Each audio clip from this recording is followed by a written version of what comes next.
حضرت امام حسین تشریف لائے، بچوں سمیت آئے۔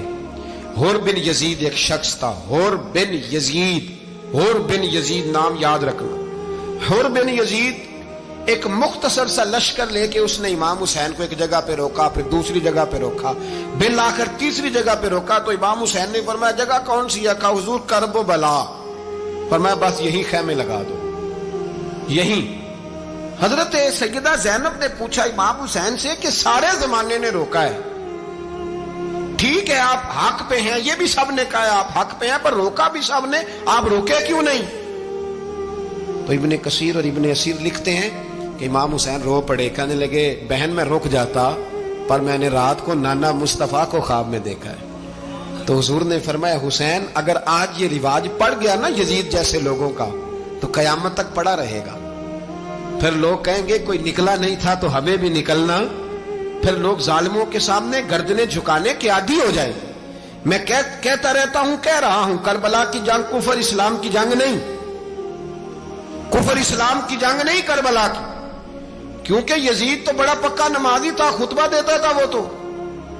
جب امام حسین رضی اللہ تعالیٰ عنہ نے کربلا کے میدان میں جمعے کا دن تھا تو یزید کے سامنے کو بات کرنی شروع کی عمر بن سعد کے سامنے، تو عمر بن سعد کہنے لگا حسین زیادہ باتیں نہ کر، ہمارا جمعہ لیٹ ہو رہا ہے، جنگ کے لیے تیار ہو، فٹافٹ آ، اہل بیت نبوت کو قتل کریں گے اور قتل کے بعد پھر نماز پڑھیں گے اور پھر کہیں گے اللہم صلی علی محمد وعلی آل محمد، اسی نماز میں پھر درود بھی پڑھیں گے۔ یہ کیسا مرتبہ ہے، کیسا انداز ہے، دوستی قاتل سے بھی مقتول سے یارانہ بھی۔ حور بن یزید امام حسین سے کہنے لگا مجھے حکم ہے آپ کو روکنے کا، آپ آگے نہیں جا سکتے۔ امام صاحب نے فرمایا وجہ؟ زمین اللہ کی ہے۔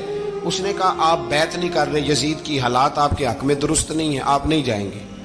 امام روک گئے۔ ظہر کی نماز کا وقت ہوا تو حضرت علی اکبر امام حسین کے بڑے صاحبزادے انہوں نے اذان ظہر پڑھی تو حور بن یزید کے لشکر نے امام حسین کے پیچھے نماز ادا کی۔ کہا بھئی تم مقابلے میں آئے ہو، نماز پیچھے پڑھتے ہو؟ کہا حضور مقابلہ تو تلواروں سے کر رہے ہیں پر ہمارا دل تو مانتا ہے نا کہ مصطفیٰ کا نواسہ بڑی شان والا ہے۔ حور بن یزید نے 3 نمازیں لشکر سمیت امام حسین کے پیچھے پڑھی ہیں، 3 نمازیں، ظہر اثر اور مغرب۔ پھر امام حسین کے سامنے شرائط پیش کی کہ آپ کو یہاں گھیر لیا گیا ہے، یہاں آپ بیعت کریں گے، یہاں آپ جنگ کریں گے، 2 ہی باتیں۔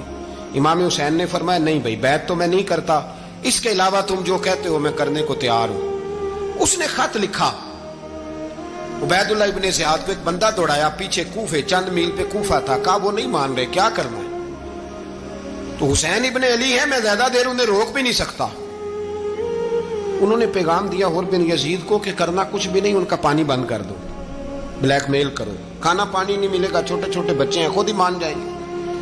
حضرت امام علی مقام کے بارے میں حور کے پاس جب یہ پیغام آیا تو حور کہنے لگا میری طبیعت نہیں مانتی حسین پر پانی بند کروں، دل نہیں مانتا۔ جب یہ لفظ کہے نا دوبارہ تو پھر عبید اللہ ابن زیاد نے عمر بن سعد کو 10,000 آدمی دے کے بھیجا، کہا حور بن یزید لچک دکھا رہا ہے حسین کے حق میں۔ ایک رے کا علاقہ تھا، بڑی وہاں فصل ہوتی تھی، لوگ کوشش کرتے تھے وہاں کا گورنر بننے کی، کوشش کرتے تھے۔ تو عبید اللہ ابن زیاد کہنے لگا تمہیں رے کی گورنری ملے گی، سب سے سرسبز و شاداب علاقہ، تمہیں وہاں کا گورنر بنایا جائے گا اگر حسین کے خلاف لڑو گے۔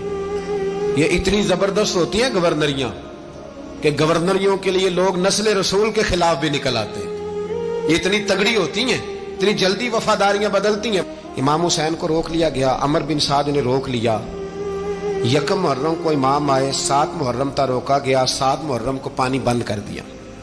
جانور پانی پیتے تھے، گھوڑے پیتے تھے، کتے پیتے تھے، لیکن مصطفیٰ کے گھرانے کو پانی پینے کی اجازت، 3 دن تک پانی بند رہا۔ 9 محرم کو عمر بن سعد نے اور لوگ بلائے۔